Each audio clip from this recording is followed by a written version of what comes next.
En este video se explicará la transferencia de calor que ocurre en una aleta. En la experiencia se utilizará una barra de SAE 1020, la cual en un extremo se encontrará a unos 170 grados Celsius y su otro extremo estará libre al ambiente. Se analizarán dos casos, convección natural y forzada. Se graficarán los datos y se anotarán conclusiones.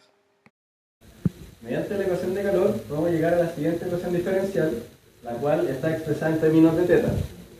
Θ sería la diferencia de temperaturas entre una temperatura en función de x y la temperatura del ambiente. M estaría representado por la raíz de la constante de convección, el perímetro de la barra, la constante de conducción y el área transversal de la barra.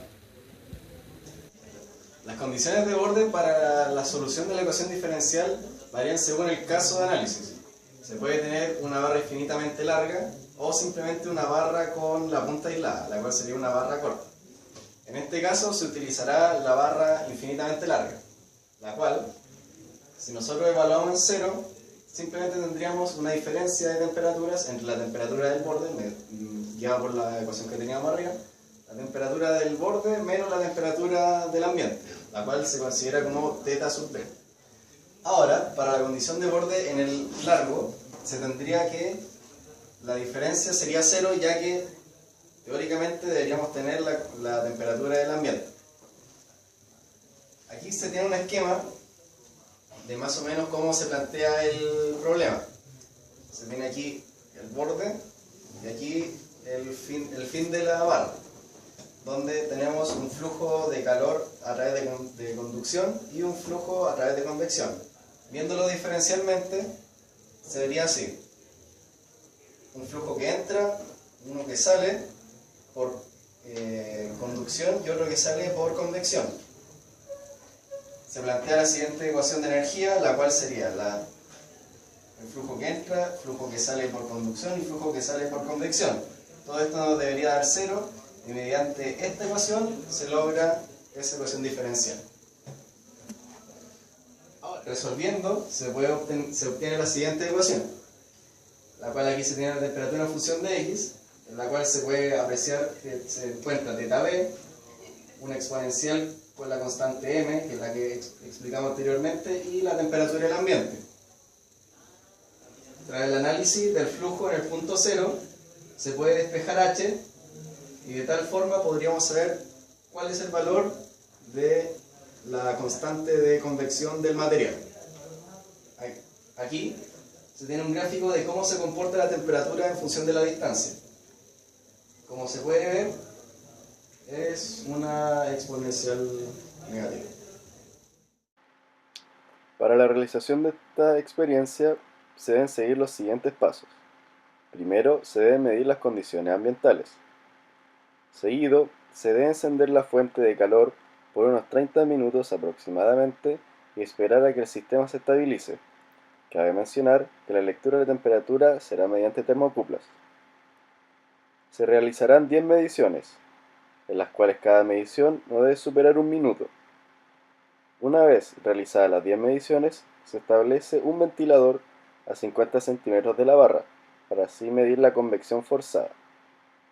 Cabe mencionar que antes de realizar las mediciones, se debe esperar un tiempo para que el sistema se equilibre. Finalizado esto, se mide la velocidad del flujo de aire en los extremos de la barra y su centro.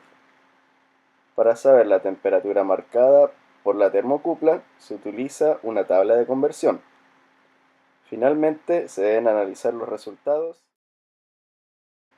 En la experiencia se obtuvo lo siguiente. Las condiciones ambientales en el inicio y término de la experiencia fueron los siguientes. Por lo que se observa, no existió cambio alguno en el entorno. Se midieron los detalles de la aleta, la cual tiene un diámetro de 1 centímetro y un largo de 46,5 centímetros. La velocidad del aire fue mayor en su centro, donde marcó 3,36 metros por segundo. Se tabularon los datos obtenidos de la convección natural para posteriormente graficarlos. Tras observar el gráfico, se observa que cumple con el modelo teórico propuesto. Se realiza el mismo procedimiento para el caso forzado el cual se logra apreciar una especie de amortiguación en su gráfico. Esto debido a que la masa de viento acelera la transferencia de calor. Mediante la siguiente ecuación, se calcula el coeficiente de convección, entregando un valor de 83,32 watts por metro cuadrado grado Celsius.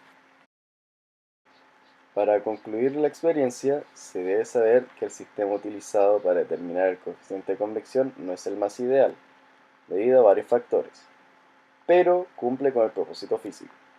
En ambos casos, se puede considerar que la aleta es lo suficientemente larga para que su temperatura se iguale al ambiente. El error obtenido fue de un 233%, lo cual ocurrió porque el sistema fue comparado con el ideal.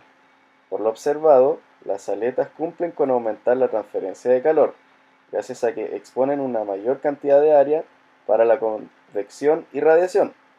Por último, se observó que para el caso forzado basta con tener una aleta de menor longitud, ya que se logra en menor distancia el equilibrio con el ambiente.